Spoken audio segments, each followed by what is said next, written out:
तो भैया अभी अभी नई नई ताज़ा एकदम चाय से भी ज़्यादा ताज़ा उबलती हुई खबर मिली है कि भैया all is well. Life full out of control. Go करके गोल, go करके गोल, सीटी पे जाके बोल। तो जो यू ऑल इज़ वेल है का रियल में ऑल इज़ वेल है या फिर भाई देखिए, कहते हैं ना कि जो माता पिता होते हैं उनका दुखड़ा आप नहीं देख सकते, चाहे वो किसी भी तरीके से दुख हो, है ना, ऐसा वाला वैसा वाला स्क्रिप्टेड वाला, है ना, रियल वाला तो कतई नहीं आप बर्दाश्त कर सकते हैं, क्योंकि लगता है भाई कि उनकी वजह से इस दुनिया में हम आए हैं और उनकी जो दुख की वजह अगर हम हैं तो भाई बहुत ज़्यादा दुख तकलीफ़ होता है अंदर से। तो इसी के मद्देनज़र सुबह सुबह एक वीडियो आया था, है ना, तो वीडियो आवे के बाद भाई कुछ 1-2 घंटे बाद भाई स्टेटस लग गए, स्टोरी लग गई, तो उसमें कितनी है सच्चाई अब ये तो रियल वीडियो आएगा तो बताया जाएगा। वैसे देखिए जनता जनार्दन तो कब से कह रही थी कि भैया जाओ, है ना, चाहे इधर से कोई जावे या उधर से कोई जावे, पर बैठो और जो आपका मुद्दा है वो हल करो।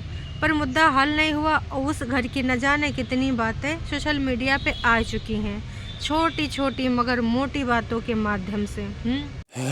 भाई बस का किराया और ऐसी ऐसी बातें, कुछ ऐसी बातें जो आना हो सकता है इस मुद्दे को हल करने की वजह बन गए हों कि अगर ये मुद्दा आएगा है तो कल को ये मुद्दा बड़ा हो सकता है, तो अभी इस बात को हल करना चाहिए।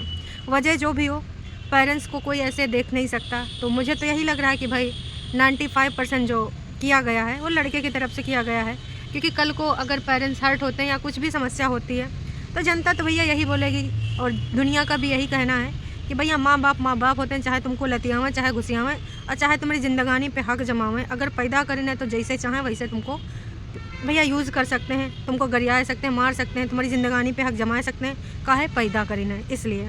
और कहते हैं कि सब्सक्राइबर बहुत दिल से अटैच्ड होते हैं, वो बिल्कुल इस चीज़ को अपना मान के चल रहे थे।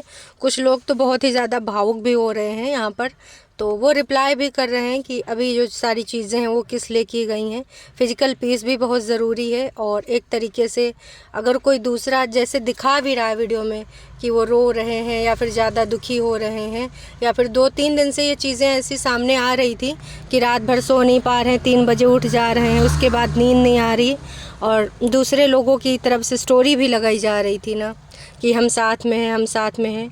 तो देखिए अगर कुछ मिस हैपनिंग होता है तो पूरा ये चीज़ आ जाएगी, ज़िंदगी भर के लिए सोचना हो जाएगा कि काश उस टाइम हमने कुछ ऐसा कर लिया होता, काश हमने कुछ ऐसा कर लिया होता। अब इसके पीछे वजह जो भी हो, पर चीज़ों को बढ़ाने से यही था कि देखो जितनी भी नीचे दबी हुई चीज़ें हैं और सामने खुद क्या आएंगी, गंद फैलाएंगी, फ़ायदा इससे कुछ नहीं होने वाला है। ये स्टेप हालांकि पहले लिए जाना चाहिए था पर अब लिया गया है, तो इसका वजह क्या होगा ये तो अभी पूरे तरीके से नहीं पता है। पर देखिए यहाँ पर डिटेल दी है, इस तरीके से रिप्लाई आया है, क्योंकि एक सब्सक्राइबर ने कुछ अपने सवाल उठाए थे तो उस पर ये रिप्लाई आया है। ऐसे तो नहीं उठाए। तो इसके पीछे हकीकत का है, फसाना का है। काश कि यू वाला जो कदम अभी उठाए पहले उठ जाता है, तो शायद ये सब इतना जो यहाँ पर आवा है, बहुत सारे कटोरिया बर्तन जो वाईटी पे बजे हैं और जो भाई दूसरे के ने फ़ायदा उठावा है, न जाने किया गाड़ी लेके कहाँ तक वहाँ तक पहुँच गवा है, मुद्दे में आदमी दूसर का घुसावा।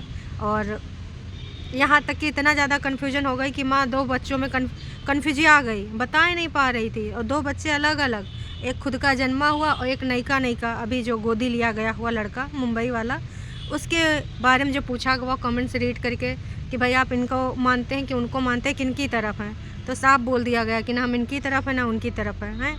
तो भाई ये नौबत काहे आई, जाहिर सी बात है किस लिए आई, जब ऑन कैमरा यूँ नहीं बोल सकते, जुम्मे 4 दिन हुए हैं उस बंदे को जानते हुए, और उस बंदे का भी तो वही मौका था, दस्तूर था, फिर काजी फ़ायदा उसने उठा लिया। आग जलन रही थी, फिर कहा है थोड़ा सा इसमें और तीली मारना है, और प्लस घर वालों ने भी फालतू का दिमाग लगाया कि हमारे लड़के को इससे ज़्यादा बुरा लगेगा, कहा कि हम अगर उधर जाएंगे उससे उसकी बन नहीं रही है तो जाहिर सी बात है वो आग बबूला हो जाएगा, उनको हर्ट होगा।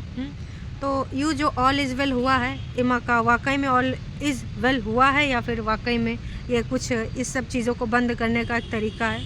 अगर वाकई में हुआ तो अच्छी बात है, और अगर ज़बरदस्ती हुआ है या फिर इस चीज़ को यहीं पे रोकना था, तो मैं ये कहना चाहूँगी कि कृपया करके कम से कम अब ऐसे शब्द एक दूसरे के लिए लेकर ना ही आइएगा। और सबसे बड़ी बात ना, अब चैन सुकून से जियो और जीने दो वाली प्रक्रिया अपनाओ। तुम लोग घर शिफ्ट कर रहे हो तो अच्छी बात, नहीं शिफ्ट कर रहे हो वहीं में रह रहे हो या फिर जो भी कहानी है, एक डिस्टेंस प्रॉपर रहे। काश कि वो चीज़ अब हो ना पाएगा। काश कि भैया कंपेयर रुक जाएगा, कितने दिन के लिए रुक जाएगा। और दूसरी बात वो कि जिस बहू के माँ के बारे में बोली गई हैं बातें, परिवार के बारे में बोली गई हैं बातें, कितना भी सारी चीज़ें सही हो जाएं, का वो अपने दिल से वो चीज़ को निकाल देगी, यहाँ से निकाल देगी, नक को भूल ही नहीं सकते। तो कहते हैं ना कि चाहे जितना गुस्सा हो, गर्मी हो, शब्द वही बोलो जो आगे चल के अगर चीज़ें सही हो जाएं तो जस्टिफाई कर पाओ।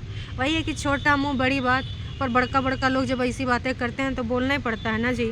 अब देखो अगर ऑल इज वेल हो भी गया है तो कैसे एक दूसरों से नज़रें मिलाओगे हैं भैया। पेशाब की पैदाइश आपने बोला, और अपने बच्चों के लिए जो बच्चे होते हैं नाते पोती हैं, वो तो भैया दादा दादी को बहुत प्यारे होते हैं, आपने उसमें एक्सेप्टेंस नहीं दी। तो उन सब चीज़ों का तुम जस्टिफाई कर पाओगे। काश कि वहाँ पर आपने अपने टीम मेंबर को, जैसा कि आप बोलते हैं कि आप नहीं करते हैं सब कुछ, टीम मेंबर करते हैं, तो काश कि आपने उस टीम मेंबर को रोक पाया होता। भाई कैसे कैसे लोगों के सामने बेटे के लिए मजाक उड़ाई जाती थी कि इसको मोहरा बनाने के लिए कोशिश किया गया, इसको भी नीचा दिखाने के लिए कोशिश किया गया। आपकी वो टीम मेंबर हैं, वो बड़ा लड़का आपका बेटा जिसके बचपने और बड़े लड़के से आपको बहुत लगाव है। 1-2 दिन पहले आप वीडियो बनाए थे ना, बच्चों का बचपना, सबसे ज़्यादा ना एक ही बच्चे का बचपना याद किया गया था स्क्रिप्ट के अनुसार, है ना। तो उस बच्चे की बातें करके जब आप अपने टीम मेंबर के साथ या घर के जो भी लोग हैं, जो भी हाउस हेल्पर, उनके सामने बात करके हंसी मजाक करते थे, कैसा लग रहा होगा। तो बस यही कहना चाहेंगे कि वो सारी चीज़ें नहीं होनी चाहिए थी जो हुई। और छोटी बातें लेकिन बहुत ओछी बातें, बस का रेंट और ससुराल वालों की, मायके वालों की देने की हैसियत है, तो भाई साहब ये सब बहुत ओछी बातें थी। काश कि ये बातें नहीं हुई होती और पहले ना बुलाए के सारी चीज़ें कर ली गई होती तो दूसरा ही चीज़ होता है। तो भाई जो कमेंट्स पिन हुए हैं उनके माध्यम से तो यही पता चल रहा है कि ये मेंटल पीस को सही करने के लिए किया गया है। क्योंकि भाई जाहिर सी बात है, रोज़ सुबह उठ के देखो तो यूँ सब चल रहा है। जिनके साथ चल रहा है, जिनके घर में हो रहा है, उनको अलग ही पीस नहीं मिल पा रहा है और चीज़ें सामने आ रही। सुबह उठो, माता पिता रोते हुए दिख रहे हैं। उनका प्रयोजन चाहे जो भी रहा हो, रियल हो या फिर स्क्रिप्टेड हो, मैं खुल के बोल रही हूँ, जो भी हो, है ना, पर नहीं देख सकते ना आप रोते हुए। अपने पेरेंट्स को लोग हमेशा खुशियाँ देना चाहते हैं, और कभी पेरेंट्स की रोने की वजह वो खुद बने, चाहे वो किसी भी वजह से बने, तो भैया वो बुरा लगता है। तो भाई कहते ना, साम दाम दंड भेद, इसमें जीत कभी कभी ऐसी चीज़ों को अपना के हो जाती है। पर वाकई में अगर ऑल इज़ वेल हुआ है तो बस मैं यही चाहूँगी कि बड़ी बहू का ही ये प्लेटफॉर्म कहलाएगा, उसी की वजह से सारे लोग यहाँ पर प्रसिद्धि पाए हैं, तो कम से कम उसको वैल्यू दीजिए। वो चीज़ें तो अब नहीं हो सकती, कहस की कहते हैं ना, रहमन धागा प्रेम का मत तोड़ो चिटकाए, और अगर आपने तोड़ दिया है फिर दोबारा जोड़ोगे तो फिर वो गांठ पड़ जाती है ना। तो वही वाला हाल है। तो गांठ तो पड़ ही गई है मनों में, वो चीज़ नहीं निकल पाएगी इतनी आसानी से। पर हाँ, इंसानियत के नाते एक सभ्यतापूर्वक यहाँ रहा जा सकता है। एक टाइम वो भी था जब आपकी ये फैमिली आइडल हुआ करती थी। तमाम इंडियंस और जो बाहर रह रहे हैं NRI लोग, उनके लिए भी कहते थे वाह, इंडिया में एक ऐसी भी फैमिली रहती है, ऐसे भी लोग रहते हैं, ऐसे भी बहुओं को रखते हैं, बहुत सारी चीज़ें। तमाम लोग आपको आइडल मानते थे, लेकिन कुछ चीज़ें ऐसी सामने खुल के आई तो भैया सब पानी पानी हो गया। तो वो चीज़ वापस नहीं हो सकती, क्योंकि भाई कहीं ना कहीं सबके दिमाग में वो चीज़ें आ गई हैं। कितना भी आप नया बॉन्ड दिखाएं, कितना भी कुछ करके दिखाएं, वो चीज़ें नहीं जाएंगी। तो मेरा तो यही कहना है कि भैया इंटरफेरेंस और कंपेयर बंद कर दीजिएगा तो शायद ज़िंदगानी की कहानी आगे निकल सके, और जो भी ये चीज़ें हुई हैं इनमें कुछ चीज़ें सही हो सकें। अब उस लेवल पे तो सही नहीं होंगी, पर जियो और जीने दो वाली पद्धति अपनाओ। तुम अपने घर में खुश हो, अपने घर में खुश, और जिसके जितने व्यूज़ आते हैं उसी में खुश हो जाओ। किसी से कंपटीशन करने का क्या ज़रूरत है। क्योंकि देखिए दर्शकों, सबको पता कि कहीं ना कहीं ये सब हुआ है YT की वजह से। काश की सेनापति, सेना नीचा गिराना, आगे जाना, यही सब संभाले हुए चैनल पे जो भी कुछ हुआ है वो इन्हीं की वजह से हुआ है ना। तो भाई साहब यूँ कहना चाहेंगे कि सब कुछ ना ये डॉलर का ही कहानी था, पूरे तरीके से डॉलर। तो ये डॉलर का कहानी अब उम्मीद करते हैं समझ जाएं चीज़ें। नहीं सारुण के यहाँ कुछ तो गड़बड़ है, जरूर कोई ना कोई गड़बड़। और हो सके तो अपनी बेटी वाला भाई मैटर ज़रूर सुलटाइएगा उसको, क्योंकि घर की इकलौती बेटी है। और जो कुछ ज़्यादा लोग बोलते हैं तो बाकी लोगों की भी बोलने के पैमाने तय कर दिए जाएं, है ना। बैंकक्रप्ट, ऐसी वैसी बातें, इतने बड़ी चीज़ें, तो वो चीज़ों को यहीं पे ख़त्म कर देना चाहिए। और कंपेयर तो मैं पहले भी कह रही थी, अगर आप कंपेयर करेंगे चीज़ें फिर ख़राब होंगी। कंपटीशन बिल्कुल नहीं होना चाहिए। तुम भैया अगर इतने सारे शटर यूट्यूब के खोल के बैठिन गए हो तो सब लोग अपना अपना दुकान देखो, अपना अपने लिए कंटेंट ढूंढो, बनाओ। जी की जिससे बन रहे उसके साथ भैया मिलके बनाओ, जी की जिससे नहीं बन रही अपना अपना कर लो। एक दूसरे के लिए जहर उगलने से अच्छा है कि अपना अपना काम खुद ही देख लियो। तो उम्मीद करते हैं जो ऑल इज़ वेल हुआ है ये रियल में ऑल इज़ वेल हुआ होगा, मतलब समझौता के तहत। क्योंकि देखिए है तो यूँ समझौता ही। अब इधर से किया गया उधर से किया गया है। जाहिर सी बात है बेटा नहीं देख पाया, और कोई भी नहीं देख पाता यार। पेरेंट्स ऐसी चीज़ होते ही हैं कि उसके आगे बस नहीं, रोता हुआ तो नहीं देख सकते। और बहुत सारी हेल्थ इशू, फिर एक एज का भी वो फैक्टर होता है। तो उम्मीद करते हैं अब रियल में चीज़ें सही होंगी समझौता के तहत। क्योंकि समझौता ही मैं बार बार कहूँगी, दिल के कनेक्शन नहीं जुड़ पाएंगे। अगर जुड़े होते तो यूँ आज हालात जज्बात ना हुआ होता।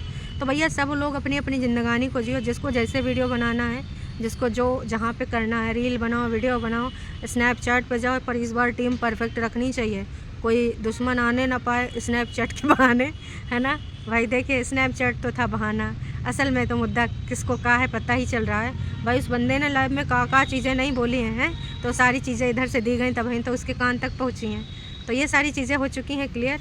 और आप अपने विचार यहाँ पर अगर कुछ व्यक्त करना चाहते हैं, आपको क्या लगता है ज़रूर व्यक्त करिएगा। क्योंकि जनता जनार्दन की राय मैटर करती है। कुछ लोगों को ये लग रहा होगा कि भाई अभी हमारे साथ धोखा किया गया है, ये कुछ लोग तो अभी भी बोल रहे हैं कि ये जानबूझ के कंट्रोवर्सी क्रिएट की गई थी इस फैमिली में। तो जितना मुझे लगता है ये जानबूझ के तो नहीं हुआ है, पर हाँ इमोशनल चीज़ें हुई हैं सुबह वाले वीडियो में। और पेरेंट्स को रोता हुआ कोई नहीं देख सकता, आप भी नहीं देख सकते, आपके घर की भी अगर कहानी हो। पर मेरा कहना यह भी है कि इस तरीके की चीज़ें वाईटी पे नहीं होनी चाहिए थी। अगर वाकई में छोटी छोटी चीज़ें उपज रही थी तो बैठ के शॉर्ट आउट कर लेते, या फिर अपने अपने रास्ते अपना अपना चैनल पे लोग अपना अपना बनाए रहते, अपना अपना कंटेंट दिखाए रहते। बाकी आप अपना क्या कहना चाहते हैं कमेंट करके ज़रूर बताइएगा। चैनल पे अगर नए हैं तो चैनल को सब्सक्राइब कर लीजिए अगर आपका दिल करे। और अगर वीडियो पसंद आई भैया तो जाने से पहले एक लाइक करके जाइएगा। आपका एक लाइक मेरे लिए महत्वपूर्ण है, करेंगे ना? मन करे तो कर दीजिएगा। तो अभी के लिए इतना ही, फिर मिलेंगे एक नई अपडेट के साथ। Tata bye bye.